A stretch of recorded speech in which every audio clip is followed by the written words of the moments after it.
अपने ओरिजिनल स्वरूप को तो समझो, जो तुम हो वो तो जानो। अभी तुम कभी पिता बनते हो, कभी माँ बनते हो, कभी भाई बनते हो, कभी बेटा बन जाते हो, कभी गुरु बन जाते हो, कभी शिष्य बन जाते हो। तुम क्या हो ये कभी तुमने जाना? हमने ये नहीं जाना। हम क्या हैं ये हमने जाना नहीं है, तो संसार तुम्हारा बढ़ता ही रहेगा।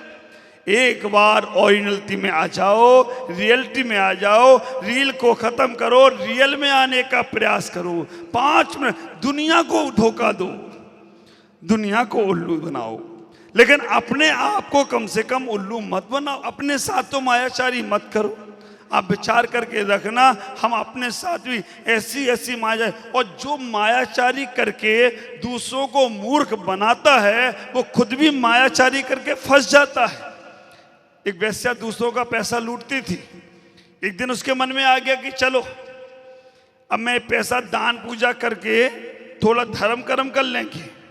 पैसा दान पूजा करने के लिए गई। जो उस वेश्या का दलाल था उसने देख लिया दान पूजा करने जा रही है, साधुओं को दे देगी। वो खुद दलाली साधु का भेष बनाकर दाढ़ी वाड़ी लगा लोगों कर एकांत में बैठ गया, बड़ा प्रभावशाली। आखिरकार वो गया, वैश्या ने देखा एकांत जगह है, यहाँ पर साधु के पास चलते हैं। गई और जाके उसने साधु महाराज को धोख लगाई और सारा का सारा धन दान कर दिया। वो भी पवित्र। मालूम साधु क्या बोला? गंगा जी के घाट पर खाई खीर और खांड, जो को धन यो ही गया, तू वैश्या और मैं रांड। जैसा धन कमाया था वैसे ही चला गया। मेहनत की कमाई तुम्हारे अच्छे काम में लगेगी और हराम की कमाई हराम में जाएगी। विचार करना। मेहनत का तुम्हारा पुरुषार्थ इज्जत 10 जगह तुम्हारी बलवाली करेगी, और तुमने छल कपट से इज्जत कमा ली, छल कपट से तुमने जीवन में कुछ कर लिया, वो ज्यादा दिन टिकने वाला नहीं है। हमें अपने जीवन में उस छल से बचना है, कपट से बचने का प्रयास करना। इतना ही ख्याल करना कि मायाचारी के जाल में फंसकर हमने बहुत जीवन को नष्ट किया है। मायाचारी से बचो, तभी तुम्हारा जीवन की सार्थकता होगी। मायाचारी हम हर जगह करें तो कोई बात नहीं, लेकिन धर्म में ना करें, गुरुओं के पास ना करें, हम भगवान के पास ना करें, स्वाध्याय में ना करें। हम बहुत से लोग, एक विद्वान था, पंडित था, बहुत साधुओं को पढ़ाता था, साधुओं के पास प्रशंसा करता था, लूटता था, प्रशंसा करता था, लेकिन बाद में उन साधुओं की निंदा करता था, चुगली करता था, निंदा आलोचना करता था। मरकर वो मछली बन गया। विचार करना, सोने की मछली बन गया, लेकिन बदबू बहुत आती थी उसके मुख से, कोई उसके पास बैठता नहीं था। तो एक कर्म सिद्धांत को भी समझने का प्रयास करना। ना तुमसे मंदिर में कुछ हो पाए तो कोई बात नहीं, ना तुमसे तुम्हारे गुरु के लिए कुछ हो पाए तो कोई बात नहीं, ना तुमसे तुम्हें अपने लिए कुछ हो पाए तो कोई बात नहीं, लेकिन छल कपट मायाचारी से बचने का प्रयास करना। नहीं तो मायाचारी अजायब घर है और बहुत दुखदाई है। जब उसका फल मिलता है तो फिर हम अपने आप से बहुत दूर होते चले जाते हैं। 10:20 हो गए। 40 मिनट मैंने आपके ले लिए। बस 40 मिनट का सार इतना ही दूंगा कि जितना बच सको बचो, बच्चों की तरह सरल और सहज हो जाओ, क्योंकि मायाचारी तुम्हें वक्र बुद्धि का बनाता है, और वक्र बुद्धि वाला ज़्यादा दिन टिक नहीं पाता है। उसके पास बहुत सारे ऐसे प्रकंड होते हैं कि वो अपने आप को बचाने का प्रयास करता है, लेकिन फंस जाता है। तो हम उत्तम आर्जव धर्म को स्वीकार करें और मायाचारी से बचने का प्रयास करें। जहाँ भी छल कपट बेईमानी, व्यापार बिना बेईमानी के नहीं चलता है, लेकिन ऐसा सर्वथा मत सोचो। अगर व्यापार बेईमानी के साथ ही चलता होता तो हमारे ख्याल से कि हमारे भगवान जो राज दरबार में रहे उन्होंने बहुत मायाचारी करी होती। नहीं, व्यापार धर्म सब बिना मायाचारी के चल सकता है। थोड़ा बहुत कभी करना पड़ती है, गृहस्थों को तो करते हैं, लेकिन फिर भी बचने का प्रयास करो। जितना बचोगे उतना तुम्हारा जीवन सार्थक होगा। ओम नमः जय गुरु। आज का धर्म सफाई का धर्म है। बाहर की सफाई तुमने कई बार की है, आज अंदर की सफाई का धर्म है। कोई उपवास के माध्यम से सफाई करता है, कोई कसायों के माध्यम से सफाई करता है, कोई धन के माध्यम से सफाई करता है, कोई ईर्ष्या वैमनस्यताओं की भावनाओं को कम करके सफाई करता है, कोई किसी प्रकार से सफाई करता है। और आप विचार करके रखना, जब आदमी सफाई करता है, घर की सफाई हो तो घर में जाने में अच्छा लगता है। अगर तन की सफाई हो तो तन को आनंदित मनाने में खुशी आती है, महसूस होता है। घर की सफाई और तन की सफाई हमने कई बार की है, मन की और आत्मा की सफाई आज तक नहीं की। मन की सफाई इच्छाओं को जोड़ने से नहीं होती है। विचार करके रखना, मन की सफाई इच्छाओं को कलेक्शन करने से नहीं होती है। मन की सफाई इच्छाओं को सीमित करने से होती है। तन की सफाई जल से हो सकती है, लेकिन मन की सफाई के लिए इच्छाओं को सीमित करना पड़ता है। और आज का धर्म वही धर्म है, उत्तम शौच धर्म, जो शुद्धि की बात करती है। उत्तम शौच धर्म जो तुम्हारे अंदर की पवित्रता की बात करती है। उत्तम शौच धर्म जो तुम्हें तुम्हारे रियल जीवन की बात बताती है। उत्तम शौच धर्म जो तुम्हारे अंदर से लोभ प्रवृत्ति को समाप्त करती है। ख्याल करो, पढ़ते हो आप लोग, दाम बिना निर्धन दुखी, तृष्णा बस धनवान, कहूं न सुख संसार। नंदी भाई पक्का मालूम है उनको सब। आप विचार करना, दिन भर अच्छी रहेगी, माइक पे आने के बाद इसको क्या होता है, गले को हो जाता है। वो भी परीक्षा ले रही है, परीक्षा में पास होना है।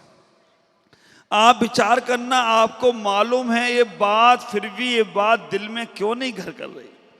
दाम बिना निर्धन दुखी, तृष्णा वश धनवान, कहूं न सुख संसार में, सब जग देखो फिर भी नहीं घर छूट रहा है, फिर भी परिवार नहीं छूट रहा है। चलो मैं कहता हूं घर ना छूटे, परिवार ना छूटे, लेकिन आसक्ति तो छूटे, मूर्छा भाव तो छूटे, ममत्व भाव तो छूटे। कम से कम निर्ममत भाव से आप विचार करके रखना, निरासक्त भाव से अगर जो कार्य करोगे वो कार्य तुम्हें बंधन में डालने वाला नहीं है। निष्अपेक्षा भाव से तुम कार्य करोगे तो वो तुम्हारा संसार का सृजन करने वाला नहीं है। करना पड़ता है या करते हो, अंतर आ जाएगा।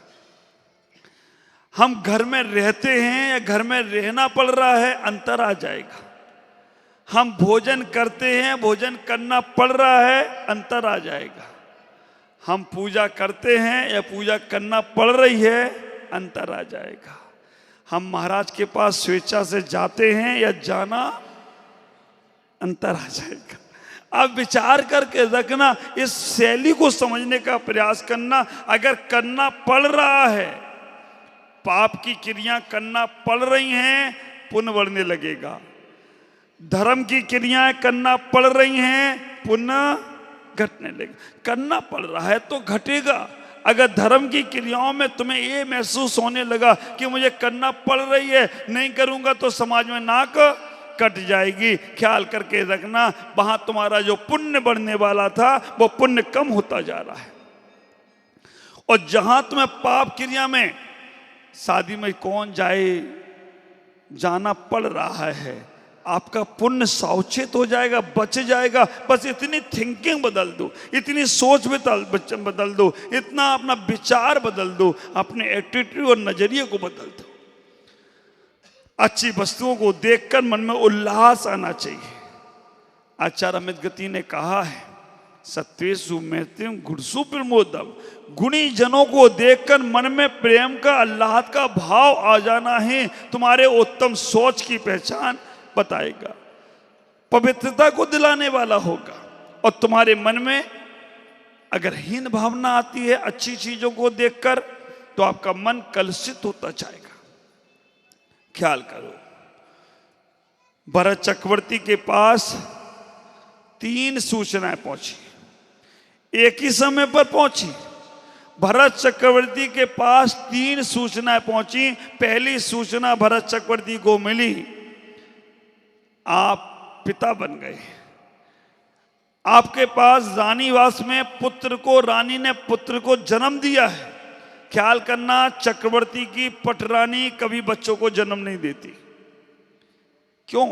क्योंकि अहंकारी होती है, और अहंकारी व्यक्ति वो इतना उसका अहम होता है कि हीरे को चूर्ण बनाकर अपना चौक पूरती थी। हीरे को तो कोई हीरे को पीस नहीं सकता। इसी कारण से उसका अहंकार उसके कारण में बाधक बनता। वो पुत्र को जन्म से बांझ रहती चक्रवर्ती की पटरानी।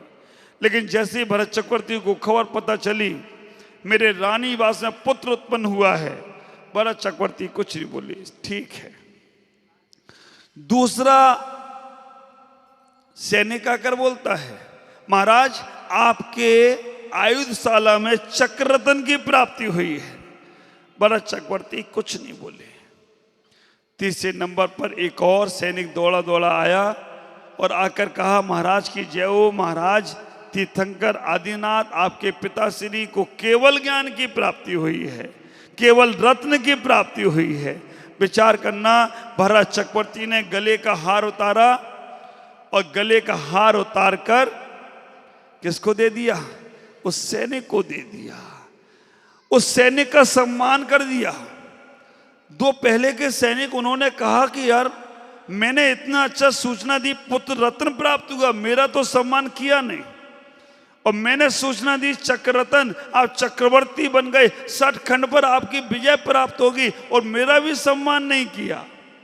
और इसने तो सूचना दी कि आदिनाथ को केवल ज्ञान हुआ, इनको तो कुछ नहीं, इनको क्या मिलेगा? आदिनाथ को केवल ज्ञान हुआ, उनका सम्मान कर दिया। भरत चक्रवर्ती ने कहने का प्रयास किया, जिसने पुत्र रत्न की सूचना दी थी उससे कहा कि तुमने मेरे भोगी होने की सूचना दी है, मैंने संसार में भोग किया, उसका फल है पुत्र, तुम्हारा क्या सम्मान करना? तुमने तो संसार बड़ा होने की सूचना दी है, इसलिए तुम्हारा कोई सम्मान नहीं करूंगा। दूसरे नंबर पर चक्ररत्न प्राप्त हुआ, उसने भरत चक्रवर्ती बोलता है, तुमने तो मेरे हिंसक होने की सूचना दी है, क्योंकि चक्ररत्न चलेगा तो हिंसाएं होंगी, उसका पाप मुझे लगेगा। तीसरे नंबर पर केवल ज्ञान की प्राप्ति हुई है, और केवल ज्ञान की प्राप्ति आदिनाथ को हुई है भले ही, लेकिन जब वो उपदेश देंगे कितने लोगों का कल्याण होगा, कितने लोग कल्याण के पथ पर बढ़ेंगे, कितने लोगों का जीवन संवरेगा, कितने लोगों का जीवन अच्छा होगा। एक इंद्रिय से लेकर 5 इंद्रिय तक के जीवों का कल्याण होता है। जहां से संत निकल जाएं, भगवंत निकल जाएं। विचार करना, जब तीर्थंकर चलते हैं तो जो हवाएं चलती हैं उनका भी कल्याण हो जाता है तीर्थंकर के शरीर का स्पर्श करके। हमारे यहाँ ऐसे ऐसे मुनिराजों का वर्णन मिलता है कि मुनिराज के शरीर से स्पर्श हवा अगर हमें लग जाए तो हमारा शरीर का रोग समाप्त हो जाता है, उनके मल पे पैर पड़ जाए। आप विचार करना, जिन मुनिराज का ऐसा वर्णन भी आता है कि उनका आहार मेरे घर में हो जाए तो चक्रवर्ती की पूरी सेना भोजन कर जाए, तब भी भोजन कम नहीं होता है। ऐसा कई घरों में मैंने सुनने को मिला, महाराज आपका आहार होने के बाद 40 लोगों को भोजन कराया, फिर भी कम नहीं पड़ा। कैसे पुण्य कमाया। विचार करना, भरत चक्रवर्ती ने इतना ही कहने का प्रयास किया कि तीर्थंकर के माध्यम से जितनी दिव्यदेशना होगी, जितने लोगों का कल्याण होगा, उसका फल सबको मिलेगा। तो मैंने उसका सम्मान किया जिससे मेरा भी कल्याण होता है और दूसरे का भी होता है। विचार करो, इतने तपस्वी लोग यहाँ साधना कर रहे हैं। एक बार हमारे मन में ये भाव आ जाए, चलो एक बार ये अपना घर परिवार व्यापार सब छोड़कर यहाँ आए हैं, हम अपने घर में हैं परिवार में हैं, एक बार इनसे पूछ लो, आपको कोई तकलीफ तो नहीं है, आपको कोई दिक्कत तो नहीं है, आपको कोई परेशानी तो नहीं है, यहाँ पर व्यवस्थाएं आपको सब अनुकूल हैं कि नहीं। इतने में ही तुम्हारा पुण्य बढ़ता चला जाए तो कोई आश्चर्य की बात नहीं है। विचार करना, हमारे जमुना लाल जी ने कैसा पुण्य, जैसे मौके की तलाश में बैठे थे, महाराज बोलें और मैं तुरंत लाभ ले लूं। आप विचार 2-3 दिन से सोच रहे तो मेरे माध्यम से बात तुरंत उनके मन में आ गई और सारे तपस्वियों का पाड़ना करने का सौभाग्य ले लिया। मंगल लाल जी, गणेशी लाल जी, परिवार पारस भाई, पूरे 4 महीने में जितने लोग आएंगे सबके भोजन का लाभ ले लिया। साधु को आहार कराने का पुण्य एक होता ही है, लेकिन जो साधु के भक्त आ जाएं, श्रावक आ जाएं, उनके लिए भी हमारे दिल में अगर अच्छी भावना आ गई तो समझ के रखना हमारा जीवन सम्मिक्त्व का जीवन है। साधु के पास तो झुकना ही पड़ेगा, नहीं झुकोगे तो लोग क्या, महाराज कुछ नहीं कहेंगे। आप विचार करके देखना, महाराज को तुम्हारे नमस्कार से क्या लेना देना, महाराज तो अपने में हैं। हाँ, दुनिया वाले कहेंगे क्या है, जाते ही नहीं महाराज के पास, महाराज आते तो उठते ही नहीं है, महाराज बोले तो उसको देखते ही नहीं है, सुनते नहीं है। एक ऐसा व्यक्ति है। परीक्षा तो तब होती है जब महाराज के आने वाले, अभी हमारे देहरादून से राहुल भाई कितने सालों बाद आए, लेकिन पहचान लिया और समाज ने सम्मान भी किया। आप विचार करना, इतना बड़ा काम वहाँ पर मेरे को बद्रीनाथ यात्रा कराने वाले इस सौभाग्यशाली 4-5 लोग थे। अमित भाई स्थापना पे आए, आशीष भाई बीच में आए, मयूर भाई आए और हमारे राहुल भाई, और 5 लोगों ने पूरी मेरी यात्रा बद्रीनाथ तक लेके गए और लेकर आए और बहुत आनंद। ये पुण्य किसी को मिलते हैं। कभी कभी मेरे को थोड़ी चिंता होती है, अब मेरा संघ बड़ा हो रहा है, बच्चे लोग दीक्षा लेंगे। अभी तक तो मुझे संगपति की आवश्यकता नहीं पड़ी, अकेले ही संघ था, घूमते थे चले जाते थे, कहीं भी कोई चला जाता था, कुछ भी नहीं। वैसे भगवान की कृपा से सब होगा, लेकिन अब भविष्य में बच्चे आगे बढ़ेंगे, मुझे आवश्यकता नहीं है और ना मुझे तुम्हारा पैसा चाहिए। बस ये भूल होता है, कौन पुण्यशाली होगा, सौभाग्यशाली होगा जो मेरे भी जीवन का संपत्ति बनकर मेरे बच्चों का और सबका ख्याल रख लेगा।